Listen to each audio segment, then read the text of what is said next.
Pastor Ziel é pastor da Assembleia de Deus em Queimados, né? Uma igreja linda, grande, é uma igreja ativa, muito abençoada, fácil de pregar lá, com louvor maravilhoso, um pessoal muito comprometido.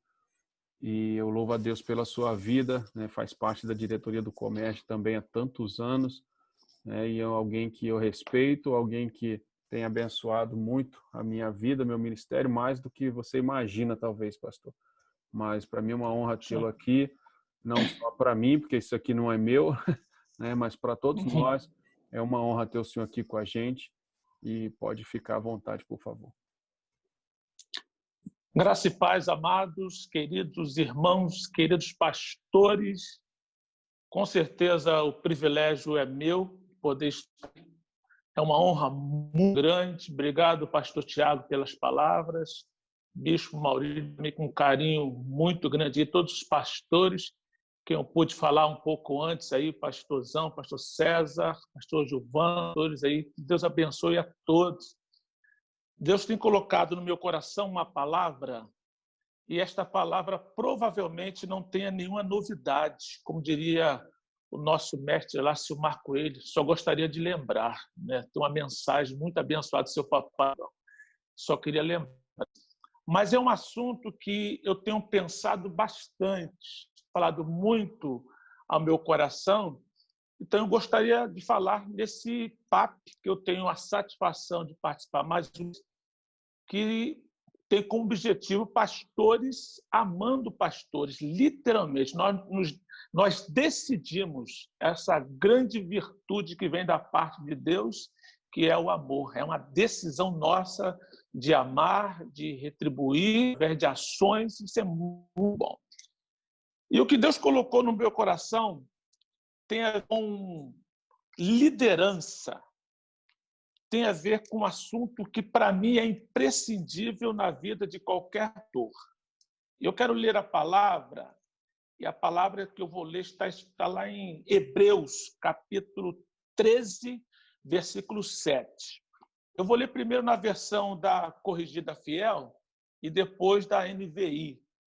A Corrigida Fiel, assim, lembremos dos vossos pastores que vos falaram a palavra de Deus, a fé dos quais imitai, atentando para a sua maneira de ir.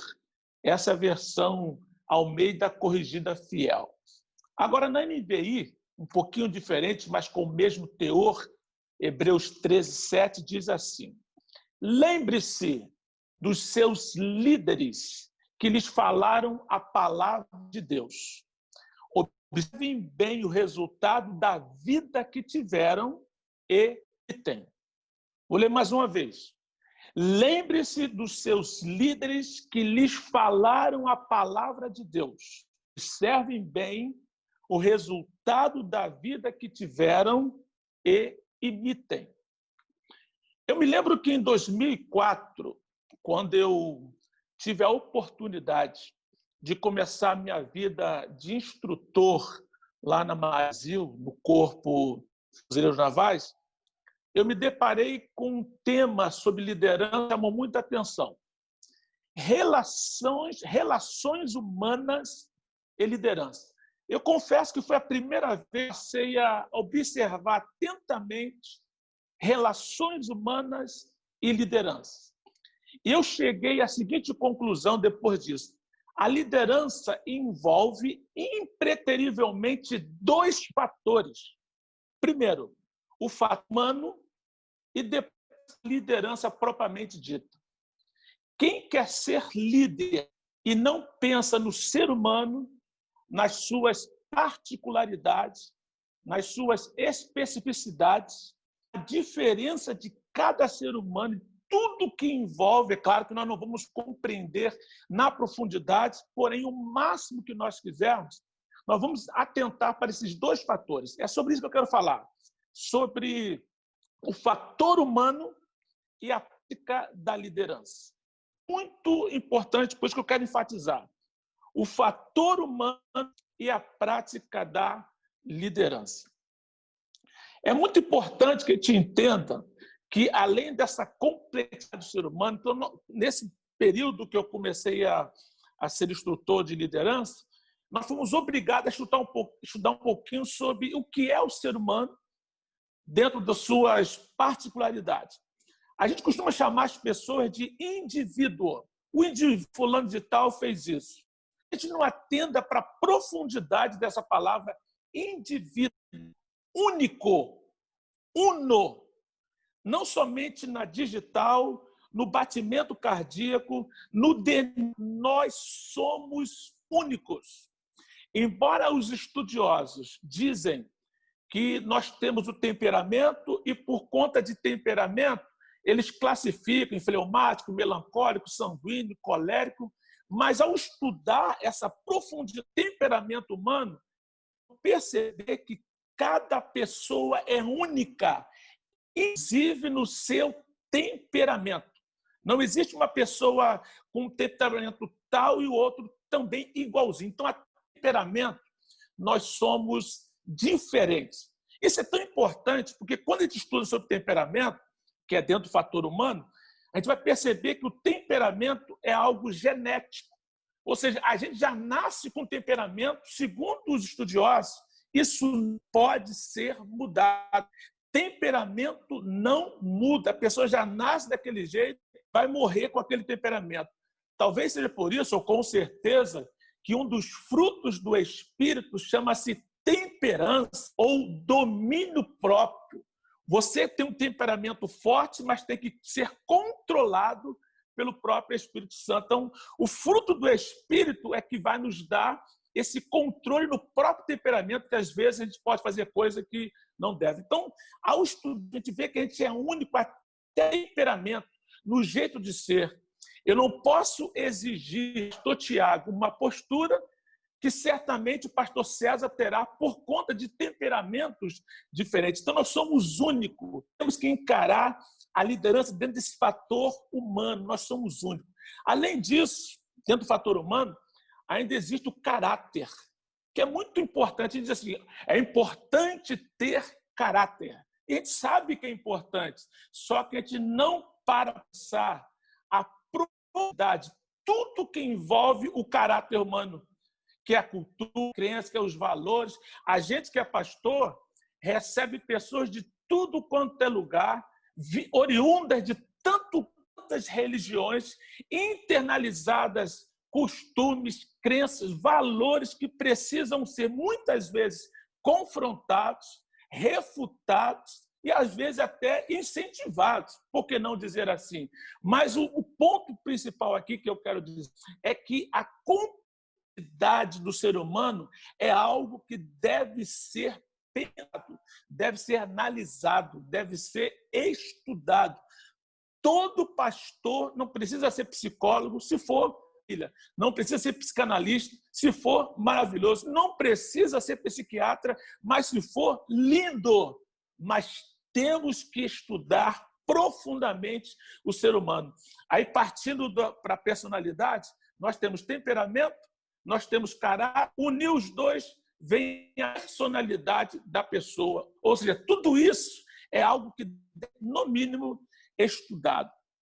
E por conta dessa complexidade toda que eu estou aqui passando por meus queridos pastores com muita honra, eu estive pensando sobre, além de sermos diferentes, nós estamos com um desafio nos últimos dias, dentro ainda desse assunto fator humano, um desafio que a gente ou ninguém enfrentou na história da humanidade. Mas que desafio é esse? Segundo nós, são 6 gerações vivendo em um mesmo período.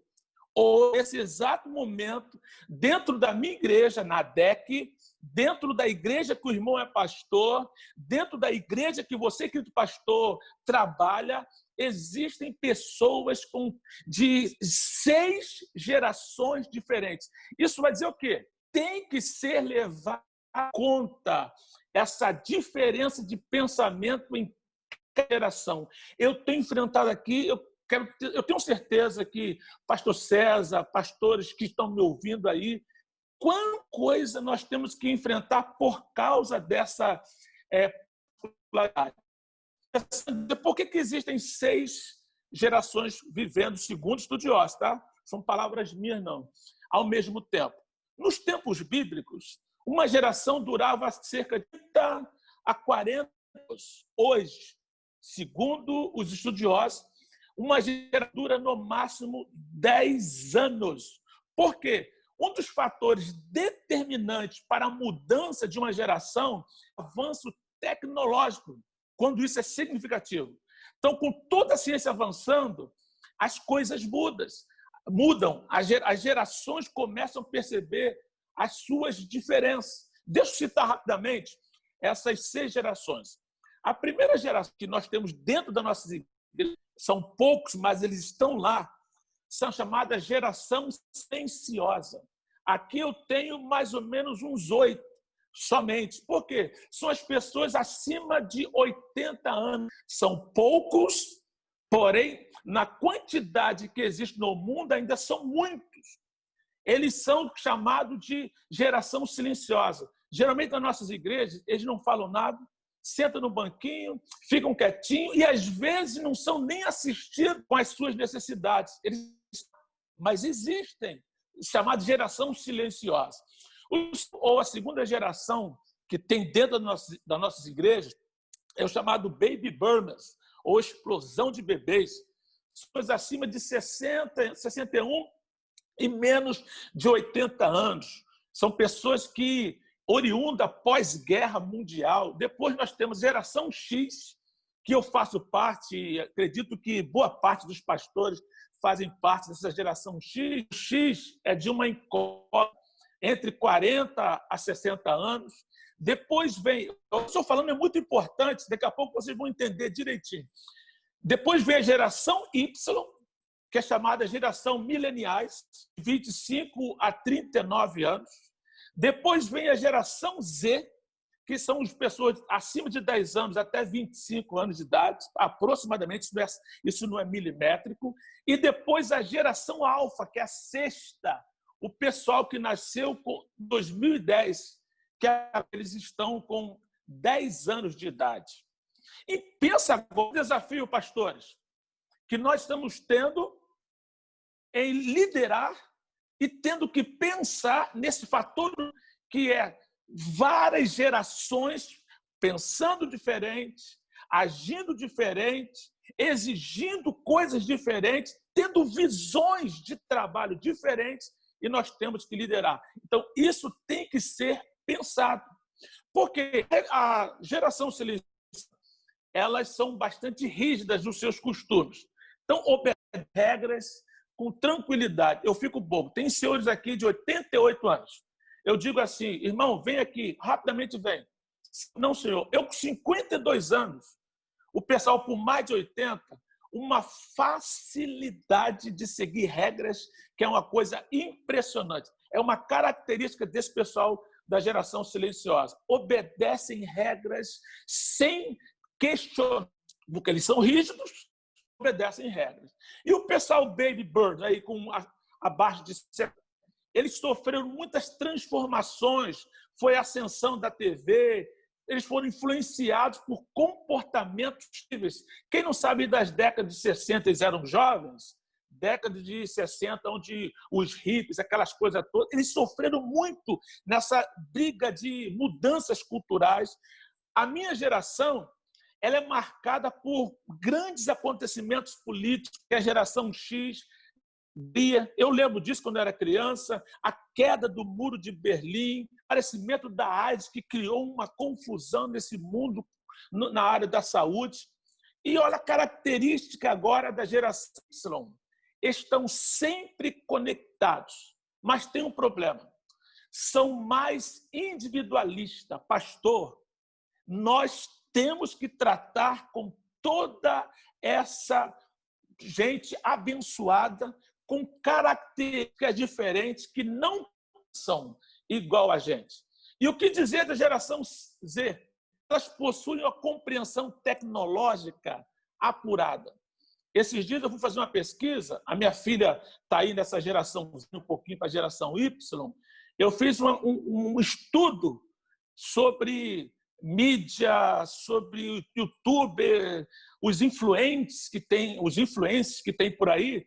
Quando eu fiz uma relação, foi a primeira vez que eu tive contato com esse pessoal, só com um estudo rápido, quando minha filha, ela sabia tudo e ainda dizia para mim detalhes daquelas pessoas. Eu fiquei assim, boquiaberto. Por quê? É uma geração, essa Z, pessoal aí de 25 anos de idade, possui uma compreensão tecnológica apurada. Enquanto o pastor diz A na tecnologia, ele diz B, C, D, F, G, H e J, ele está lá no Z já. E a geração alfa? Esses dias aconteceu uma coisa muito interessante que um pastor meu falou comigo, pastor Zé Alves. O meu filho, 5 anos de idade, ele foi na TV e começou a mexer porque ele estava procurando o touch screen. Porque para ele a TV, como já existe hoje em dia, mas a TV dele tinha que fazer a mesma coisa que um celular faz. Uma criança de 3 anos. A mesma coisa que um iPad faz, porque são pessoas pensando diferente. Mas por que você, Osiel, está falando sobre isso tudo aqui? Sabe por quê? Porque o desafio do líder é se comunicar com esse pessoal. E não adianta tentar procurar se comunicar pensando com a sua cabeça apenas. Tem que se colocar no lugar do outro. Como ele pensa, como ele está vendo aquela situação. Eu não digo pregação do evangelho, eu não digo palavra de Deus, que é imutável, que não precisa ser nem adaptada, mas eu digo a forma de se chegar, de se liderar, fazer os jovens, de chamar a atenção, de atender às necessidades. A 1 Coríntios, capítulo 14, versículo 8, diz assim: porque se a trombeta der o sonido incerto, quem se preparará para a batalha? E esse negócio de corneta, eu entendo bem, porque durante muito tempo na minha vida de marinha, eu fui corneteiro de ordem, tendo que tocar o toque certo para a autoridade certa e, às vezes, para que a tropa obedeça aquilo que o comandante quer que a tropa faça. E se eu toque errado? A tropa vai obedecer aquilo que eu acabei de fazer. Então, essa é a responsabilidade do líder, saber se comunicar. Eu falei de temperamento, eu falei de caráter, falei de personalidade, falei das gerações, das 6 gerações que existem, só para dizer que é um desafio muito grande se comunicar, entender que a comunicação é algo essencial à vida humana. É muito importante. Nós lemos Hebreus 13:7. Lembre-se dos seus líderes. Os meus líderes que mais me chamaram a atenção foram aqueles que sabiam se comunicar. Eu tive um pastor, o meu primeiro pastor, chama-se Manuel Ribeiro, já dorme no Senhor. A forma que ele tratava a gente, a forma com que ele conversava, eu estava querendo algo um dia, daqui a pouco ele vinha e já falava comigo: Zé, você está precisando disso, porque ele conhecia. Ele sabia falar com as pessoas, sabia se comunicar. E para eu não me prender nesse ponto, porque se eu falo de comunicação, quem me conhece sabe que eu gosto muito desse assunto. Existe uma definição de comunicação, já vou partir para a liderança propriamente dita, que diz o seguinte, que comunicação é um processo no qual as pessoas se relacionam transmitindo, recebendo ideias, impressões, imagens. Deixa eu falar paulatinamente. Comunicação é um processo.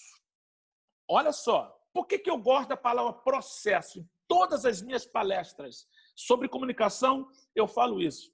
Por que é que eu começo que a comunicação é um processo? A comunicação, ela tem que ser obedecida a algumas etapas. Se você não respeitar as etapas inerentes à comunicação, ela não acontece. E antes dessas etapas, eu tenho que conhecer o ser humano e entender que Às vezes eu falo uma coisa e a pessoa entende outra. Então é um processo.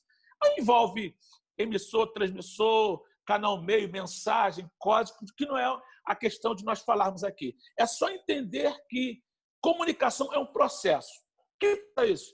Pelo qual as pessoas se relacionam.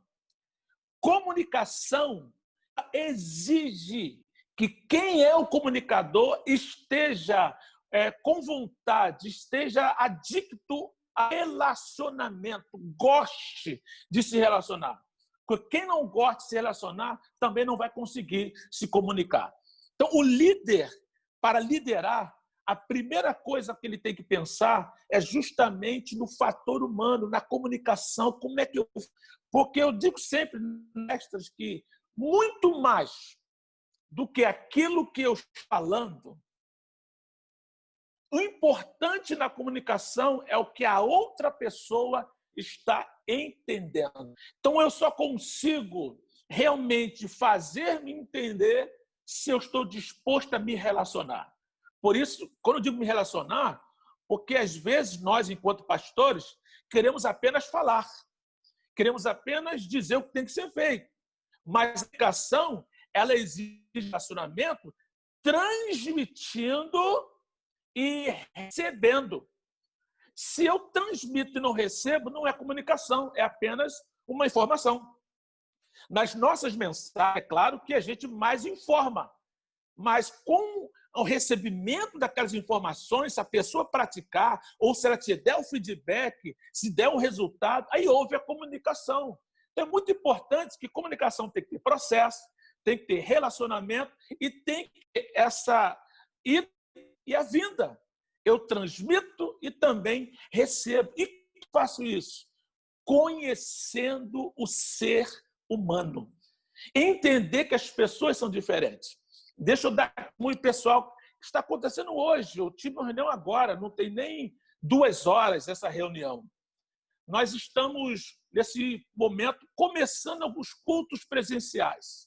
Gente, é tanta dúvida, é tanta questão. E as nossas santas ceias são rituais. E agora o facial. É tanta gente questionando, perguntando por que não fez assim daquele jeito. Aí eu ouço tanta coisa, eu fico olhando assim, gente. E geralmente quem questiona são os jovens. Por que não faz assim? A gente chega no momento. Por que eles fazem isso? É a geração que é assim, de hoje. A minha geração, o pastor falava assim, Zé, sim senhor, faça isso, pastor, está feito. Ô Zé, qual a sua opinião? Eu dou. Se não pedir, eu não falo nada. Na minha época, eu era mais jovem. Agora, é relacionamento, é conversa. Claro que tem que ter uma postura. Na liderança implica em o líder ter uma postura. Acima de tudo, uma boa conversa, um bom diálogo para montar um time que faça a diferença. O fator que envolve a liderança é o fator humano. Lembre isso, pastores, eu estou querendo lembrar. Para que haja liderança, é necessário pelo menos 2 fatores. Eu me preocupo com o fator humano, segundo, com a prática de liderança propriamente dita. Eu diria até que essa sequência ela deve ser obedecida. Eu não penso em liderar enquanto não pensar no ser humano. Eu posso pensar em ser um líder se eu primeiro não estudo, não me preparo, não estou preocupado no meu relacionamento com as pessoas. Eu não posso ser um líder se eu não estou aberto à comunicação. Eu não me preocupo com o ser humano, com as pessoas que são diferentes de mim e que precisam ser, às vezes, até disciplinadas. E essa palavra disciplinada, eu acho, porque vem de disciplina, é de ensinamento, não é castigo. Disciplina que eu falo aqui não é castigo, é estudada, literalmente amparada nas suas dúvidas. Então, isso é muito importante. Claro que cada um faz da sua forma. Olha só, lembre-se dos seus líderes que lhes falaram a palavra de Deus. Eu lembrei dos meus líderes, sempre alguns líderes que eu mais são aqueles que conseguem realmente se fazer entender. Isso é muito importante. Segundo ponto, observem bem o resultado deles. É claro que se eu estou me espelhando em um líder, se eu estou a fim de imitar esse líder, é porque ele teve bons resultados. Eu quero imitá-lo. Então, o ponto aqui é esse. Observem o seu resultado. Isso é muito importante nós analisarmos as questões, porque a prática da liderança ela é muito importante.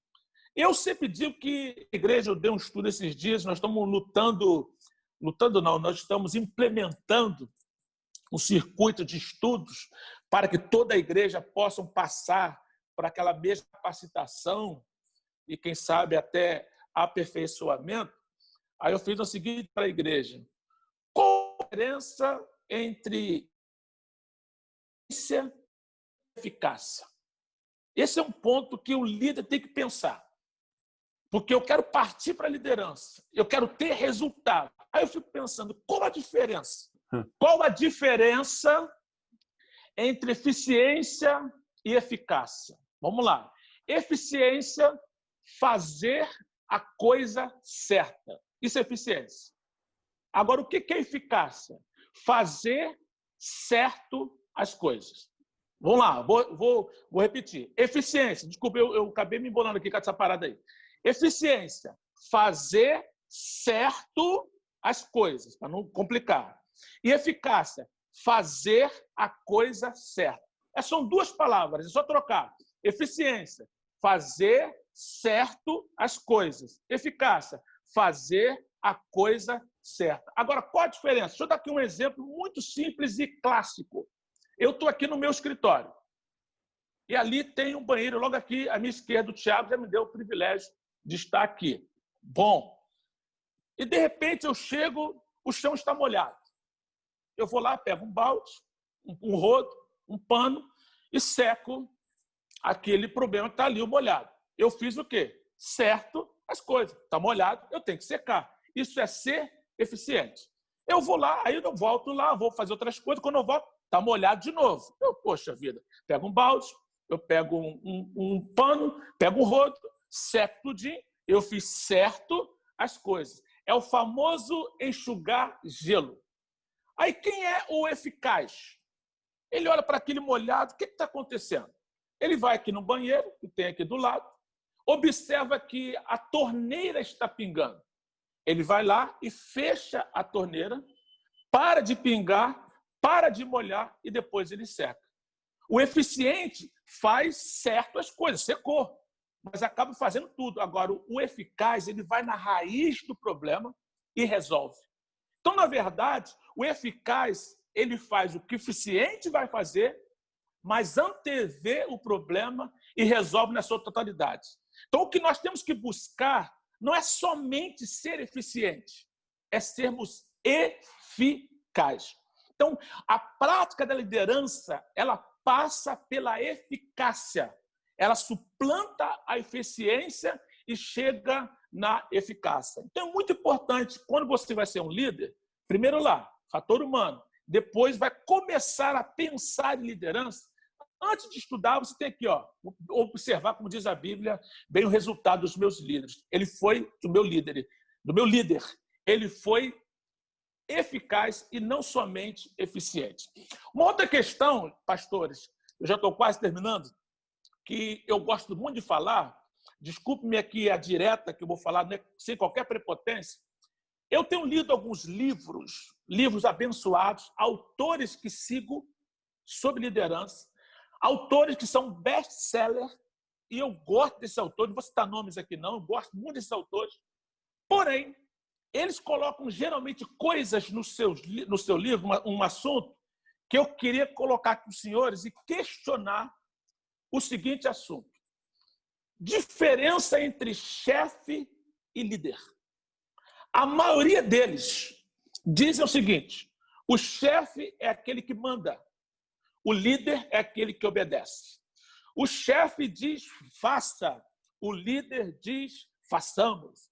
O chefe impõe a ordem, o líder ele influencia. Então, em detrimento da importância do chefe, da necessidade da liderança, muitos autores tem simplesmente colocado em choque o que é ser chefe e o que é ser líder. E eu, com todo carinho, discordo da maioria deles. Isso é pensamento meu. Por quê?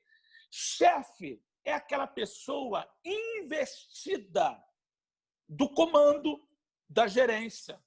Por exemplo, o bispo Maurício, ele é chefe na igreja. Ele exerce a presidência. Então, chefe, como diria no quartel, ele tem a função de mando. Então, se você é um líder do departamento, então, como aquele encarregado do departamento, você é um chefe, você está no comando, você está na gerência, é só isso. Agora, liderança, você não precisa estar na gerência, você não precisa estar no comando, você não precisa ser pastor-presidente, você não precisa ser líder de departamento para ser líder. Por quê? O líder independe da função de gerência, independe da função de mando, independe da função de comando. Vou dar aqui um exemplo. O pastor César Carvalho, meu amigo que aí está, ele dá uma determinação X para que seja cumprido na igreja. Tal, foi tudo resolvido, conversou, tal, ele dá aquela determinação. E algum grupinho da igreja fala assim, poxa, o pastor não devia ter feito isso não, tinha que fazer diferente. E no meio daquele grupo, levanta uma pessoa e diz assim, gente, vocês conhecem o nosso pastor? Ele sempre quer o melhor para a gente. Pensa bem por esse lado aqui. Olha a visão que o pastor está tendo. A pessoa, tá bom, você está certo. Não, o pastor está certo, obrigado. Ou seja, aquela pessoa não exercia a função de mando e foi um líder. Como também, é claro, pode acontecer de forma negativa. Deixa eu recusar uma ligação aqui. Só recusar uma ligação. Então, também pode acontecer numa situação negativa. Então, o líder, ele não exerce em si a função de mando, não precisa. E o chefe, ele precisa fazer isso. Aí você pergunta, pastor Ziel, qual seria o melhor dos mundos? Que o chefe seja líder. Então, você que é pastor-presidente, você que é líder de algum departamento, você é chefe, sim, está na função de gerência. Você é aquele que vai coordenar. Agora, é importantíssimo que quem for chefe também seja líder. É isso que é muito importante. Então, não queira apenas ser um chefe como em detrimento da liderança. E nem queira ser um líder ignorando o chefe. Mas seja chefe ou não, mas exerça uma liderança. Para finalizar, eu quero colocar como exemplo de líder o nosso querido irmão Neemias.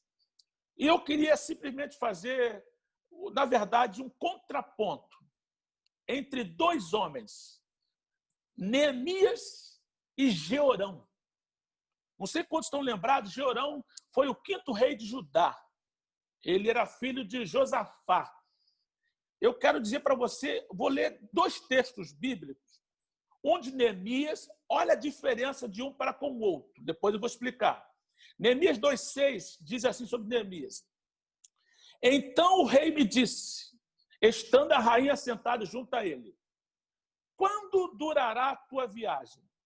E quando voltarás? E aprove ao rei enviar-me, apontando-lhe eu certo tempo. Quero falar sobre liderando pelo exemplo.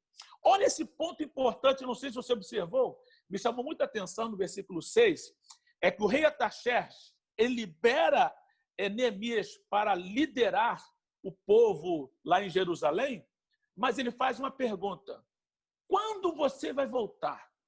Como se dissesse assim, Neemias, eu não quero que você fique muito tempo lá não, porque você faz falta aqui no meu reino. Neemias era o tipo de líder, é o tipo de pessoa que tinha aquele exemplo tão maravilhoso que quando ele ia embora, quando ele saía, as pessoas sentiam falta. Isso é liderar pelo exemplo. Agora, olha só, Jeorão, esse aqui é terrível. Segundo o livro das Crônicas, capítulo 21, versículo 20.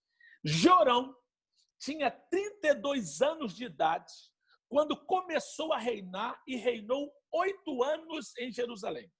Morreu sem que ninguém o lamentasse e foi sepultado na cidade de Davi, mas não nos túmulos do rei. Qual a diferença aqui desses dois? Esse contraponto. Neemias, quando me ausento, as pessoas sentem falta. Georão morreu, ninguém se lamentou. Mas por que isso aconteceu? É porque o líder, olha que os dois, entre aspas, eram líder. Georão era o rei, quem sabe apenas o chefe, e não usava de liderança propriamente dita. Neemias assumiu a função de Titarça, de governador, ou seja, chefe, mas também era líder.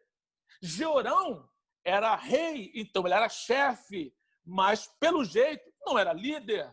Neemias era um governador, era chefe, mas também ele era um líder. Esse foi o diferencial na vida de Neemias e na vida de Georão. Então, na nossa vida, pastores, vai ser extremamente diferente o resultado. Mesmo que eu for um chefe, não tem problema. O cargo não é a questão. A questão é que se eu também serei um líder. Um exemplo de Georão. Como eu falei, ele foi rei de Judá, foi o 5º rei de Judá. Só que ele era um homem tão inseguro que diz a Bíblia que quando ele assumiu o reinado, ele matou os irmãos dele, ainda matou os nobres, ou seja, ele não queria concorrência. Líder não tem medo de concorrência. Por isso que eu digo que Georão era um chefe, mas não exercia a liderança. E o pior de tudo, que o rei Josafá foi um rei bom, um rei pai de Georão. E Georão participou de muitos anos na vida do seu pai Josafá, mas ele não seguiu o exemplo do seu pai. E a Bíblia ainda diz que ele começou, Georão adorou a Baal, o profeta Elias falou para ele parar com isso, ele não obedeceu o profeta, ficou doente. Segundo a Bíblia, ele contraiu uma doença incurável, morreu com grande agonia, sem deixar saudade. Por que eu coloquei a diferença entre chefe e líder? Porque Georão era chefe, mas não era líder. Ele era inseguro, muito menos um líder, um homem de Deus, porque ele adorou a Baal. Ele não era um líder como tem que ser, porque ele não ouviu o profeta do Senhor. Ele foi desobediente, morreu sem deixar saudade. Quem é chefe e não é líder, morre sem deixar saudade. Agora, Neemias. Neemias não. Neemias também era chefe. Neemias era governador. Neemias gerenciava. Neemias tinha essa função de ser chefe, de estar na frente, no fronte da obra. Só que Neemias era diferente. Um copeiro... Quando eu prego sobre isso, o pastor é fogo, né? Começa a falar, se empolga. Quando eu prego sobre copeiro, Neemias sendo copeiro, eu destaco um ponto interessante. O copeiro, para mim, significa que Neemias era um homem de confiança, homem de palavra. Sabe, na Marinha, eu já vi muito isso, eu nunca fui copeiro na Marinha, é o chamado arrumador, o AR. Às vezes tem reunião de almirantado lá e só pode entrar almirante, mas o arrumador, o camarada que vai lá, o soldado ou o cabo, às vezes um sargento, que é o arrumador, que seria ali o copeiro, ele vai naquela reunião servir uma água e às vezes escuta alguma coisa que o almirante está falando, mas quem é que está ali dentro? É um cara de extrema confiança. Então, Neemias, ele era de confiança, ele era sensível à obra de Deus, ele estava no bem bom, no palácio, comendo do bom e do melhor. E o que aconteceu? Já vou terminar. O pastor fala terminar várias vezes, né? Aí ele se preocupou com a obra, ele intercedeu, e quando saiu, o rei falou: quando é que você volta? Por que ele fez isso? Porque ele sentia falta de Neemias. Então, queridos, Georão era chefe, mas não exerceu a liderança. Neemias era chefe, mas também foi um líder e fez toda a diferença. Então, o meu desejo, meus queridos irmãos e queridos pastores, é que a gente, todos nós, no dia a dia, antes de pensarmos em liderar, pensemos em pessoas. Pensemos no fator humano, nas suas especificidades, nas suas particularidades, nos desejos individuais, em tudo que implica o fator humano, temperamento, caráter, personalidade, o que a pessoa acha, geração, como é que elas pensam, os conflitos, o que eu posso fazer. E depois, comecemos a pensar em liderar. Porque a liderança ela é extremamente importantíssima. E como último conselho, eu dou o seguinte, ainda uso Neemias. Neemias, para mim, ele é um exemplo a ser imitado, porque ele era uma pessoa organizada.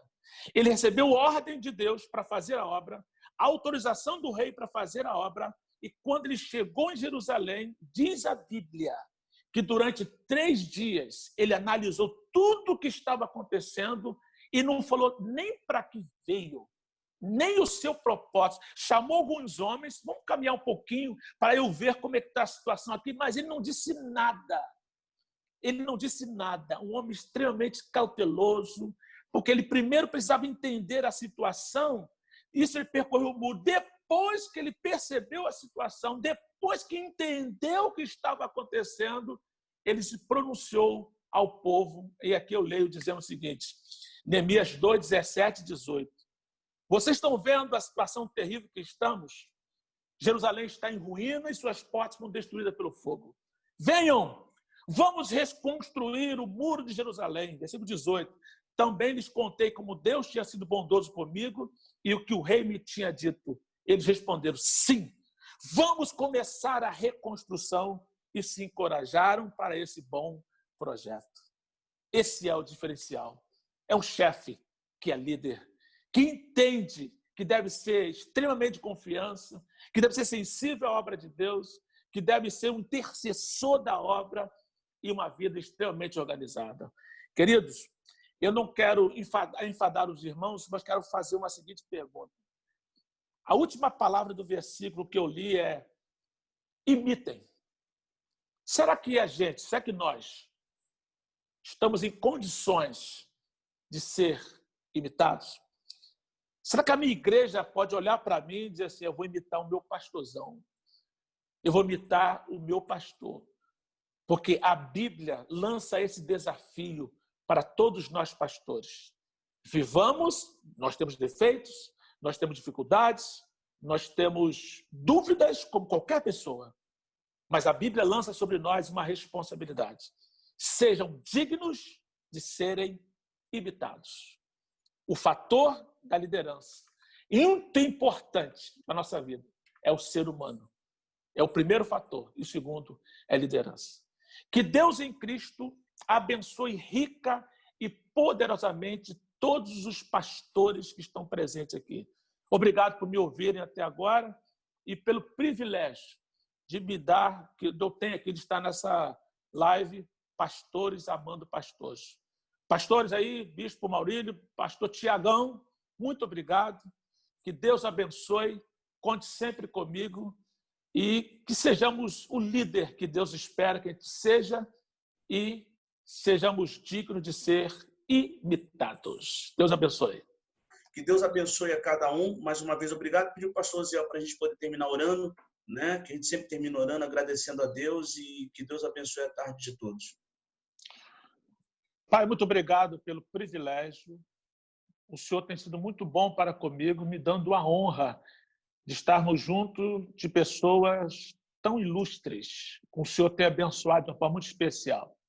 Eu tenho certeza que a palavra é tua, o direcionamento para esse projeto é teu. Muito obrigado pela vida do pastor Tiago, bispo Maurílio, que tem se dedicado de uma forma muito especial para juntar os pastores e todos quantos estão agora, nesse momento, e as suas respectivas famílias representadas.